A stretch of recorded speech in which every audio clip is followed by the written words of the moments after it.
প্রিয় দর্শক মণ্ডলী, সার্কি নিউজের পক্ষ থেকে আপনার সবাইকে শুভেচ্ছা অভিনন্দন জানাচ্ছি। প্রিয় দর্শক, আমি এখন রয়েছি ডোমার উপজেলার গোমনাথী ইউনিয়নের আমবাড়ি গ্রামে। এটা হলো মাঝিয়ালি পাড়া বলে। এই মাঝিয়ালি পাড়াতে এমন একটি সমস্যা, দীর্ঘ 15 থেকে 13 বছর থেকে এই এলাকার মানুষ কিন্তু দুর্ভোগের শিকার হচ্ছে শুধু একটি মাত্র ব্রিজের কারণে। তো এলাকাবাসীর দাবি যে এই ব্রিজটি দ্রুত যেন মাননীয় সরকারের কাছে তারা দাবি জানিয়েছেন যে এই ব্রিজটি দ্রুত যেন সংস্কার করা হয় এবং একটা নতুন ব্রিজ যেন এখানে তৈরি করা হয়। তো এই ব্রিজটির কারণে এলাকার এখানে হাজার হাজার মানুষ হাট পথ যেতে পারছে না। পাশেই কিন্তু আমবাড়ি হাট, পাশে কিন্তু কেকটিবাড়ি ইউনিয়ন। তো কেকটিবাড়ি ইউনিয়নের যে ছাত্রছাত্রী এবং স্কুল কলেজের ছাত্রছাত্রী যারা আছে তারা কিন্তু অনেক দূর দিয়ে ঘুরে কিন্তু গোমনাথী স্কুল কলেজে যেতে হয়। এলাকাবাসী সবাই দাবি করেছেন যে দ্রুত এই ব্রিজটি যেন সংস্কার করা হয়, এটাই তাদের দাবি করছে। ধন্যবাদ সবাইকে।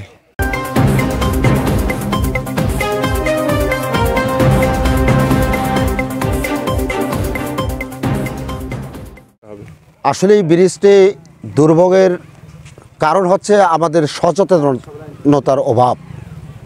সত্যিকারই আমরা এই ব্রিজটা যখন হয়েছিল তখন যে সুবিধাগুলো ভোগ করছিলাম, মনে করেছিলাম সারা বাংলাদেশের সাথে মিল রেখে আমরাও সেই বাংলাদেশের স্বাধীন রাষ্ট্রের সেই স্বাধীন জনগণ ছিলাম।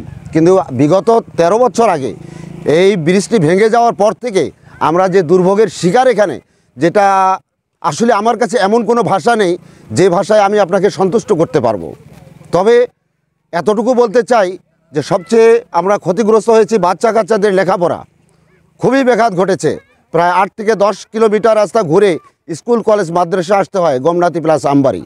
এক নাম্বার 2 হচ্ছে মা বোনেরা বসতিরা যারা বাচ্চা বেদনায়, আমার পিছনে একটা বাড়ি আছে, এখানে একটা মেয়েকে আমরা সময় মতো অ্যাম্বুলেন্সে করে হাসপাতালে স্থানান্তর করতে না পারার কারণে সে মেয়েটি মারা যায়। এটা হলো বর্ষাকালে আমাদের নিত্যদিনের সাথী হচ্ছে আমবাড়ি এবং গোমনাথী যেতে গেলে অন্তত হাতে একটা গামছা আমাদের নিয়ে আসতে হয়, কারণ এখানে তো নৌকারও কোনো ব্যবস্থা নেই, মাঝিও নেই।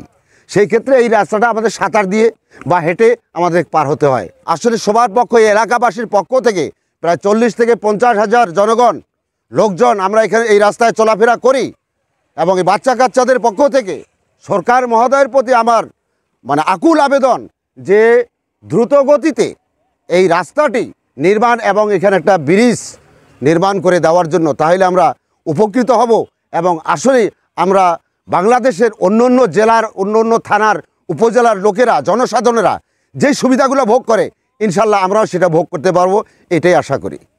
স্কুলের ছাত্রছাত্রী কলেজ যেতে পারে না, কোনো ডাক্তার, কোনো আত্মীয় স্বজন আমাদের এলাকায় ঢুকতে পারে না বন্যার কারণে। নদী ভাঙ্গা থাকে, রাস্তা ভাঙ্গা থাকে। আমাদের যে 13 বছর থেকে যে এই দিকের মাঝিয়ালি যে আপনার লোকজন পারাপারে খুব অসুবিধা হয়ে যায়। বন্যার সময় তো কেউ এই দিক থেকে ওই দিকে যাইতেই পারে না। ব্রিজটা ভাঙ্গা ব্রিজ, আমরা স্কুলে যাই, স্কুল ঠিক মতন যাইতে পারি না। বর্ষাকাল যখন আসে, বর্ষাকালে আমরা ঠিক মতন যাইতে পারি না। বর্ষাকালে কত পানি,